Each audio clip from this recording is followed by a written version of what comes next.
Donc on a vu en physique-chimie la réaction entre l'acide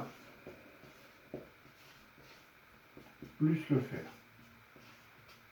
Hein, vous vous rappelez, on avait vu que fer plus HCl, c'est de l'H plus et du Cl-, finalement, ça nous avait donné du Fe de plus un gaz qui s'était échappé. Je peux mettre la petite flèche en haut pour dire que c'est un gaz. Et le chlore qui, lui, n'avait pas changé. Ça, c'est la formule assez simple. Si on voulait l'équilibrer, hein, vous vous rappelez, comme j'avais 2 hydrogènes, il fallait que je mette 2 ici pour avoir 2 hydrogènes. Et j'avais un 2 ici, sachant que je vous avais dit que le chlore n'était pas obligatoire dans notre formule, dans notre équation bilan, c'est ce qu'on appelle un spectateur, il n'intervient pas. Ça, c'est vraiment l'écriture chimique. Mais on va aller un peu plus loin, on va regarder en termes de physique ce que ça donne. Finalement, qu'est-ce qui s'est passé? Au début, vous aviez du fer.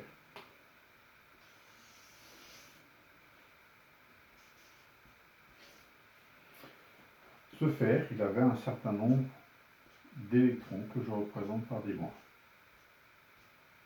Vous pouvez regarder sur la feuille, hein, la table de Mendeleïev. Je crois qu'il y en a 26 de mémoire. Et puis, on l'a mis en présence d'acide chlorhydrique. Donc, ce qui nous intéresse surtout dans l'acide chlorhydrique ici, c'était de l'hydrogène.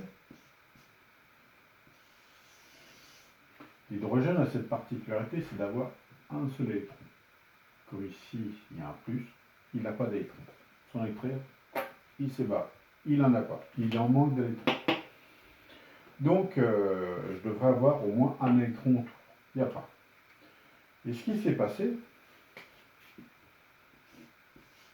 c'est que finalement, l'hydrogène s'est dit, attendez, là, il y a plein d'électrons.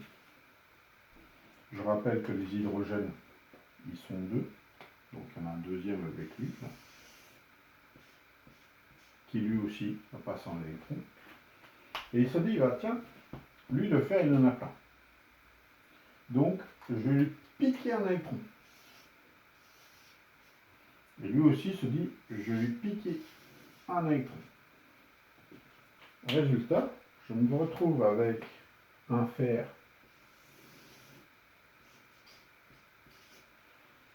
auquel je n'ai plus que 1, 2, 3, 4, 5, 6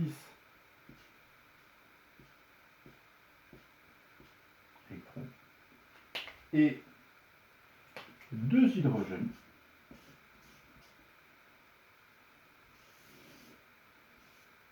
Je vais les mettre côte à côte comme ça.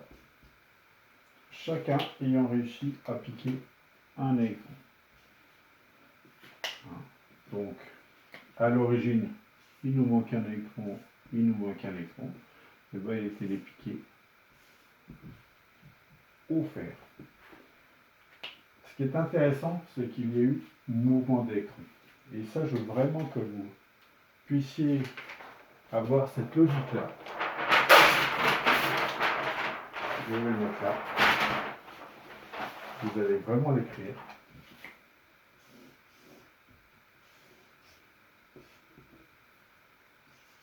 Si il y a déplacement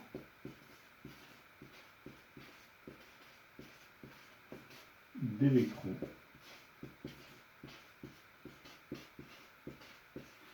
alors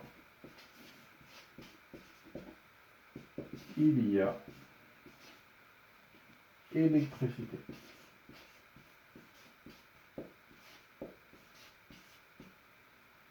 Très très important. Et finalement, quand vous regardez bien dans une pile, alors je sais pas, on peut prendre une pile, tout ce qui est plus bête. Hein. J'ai déjà vu une pile comme ceci, qui a un bouton. Bien sûr, je l'ai agrandi. Et bien si on regarde un peu plus loin, d'à peu près, on va s'apercevoir qu'à l'intérieur, ici, vous avez une barre.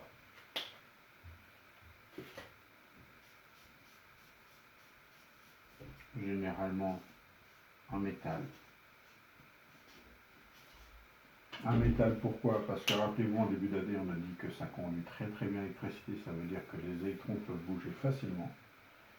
Et puis vous avez ici, alors il y a très longtemps on faisait un liquide, maintenant c'est plutôt une pâte, acide. C'est les piles que l'on a actuellement. Avant c'était liquide, c'est pour ça qu'on disait que les piles coulaient. Quand l'acidité réussissait à attaquer les bords, etc., qu'elle restait trop longtemps dans l'appareil, elle pouvait couler. Je pense que vos parents ou vos grands-parents pourront vous en parler. Vous avez la même chose dans les batteries de voiture. Dans votre batterie de voiture, vous avez un liquide qui est acide. Ceux qui ont l'occasion de toucher à des batteries savent ça. Ça picote un peu. Alors, c'est pas des acides aussi complexes que, enfin, aussi agressifs que l'acide chlorhydrique tel que nous on l'a utilisé, mais ça reste quand même de l'acide. Donc ça, c'est le principe. Ça va nous apporter le prochain cours. Je vais vous envoyer une feuille d'exercice sur ça. Et puis, je ferai un autre cours courant de cette semaine là-dessus. Bon courage!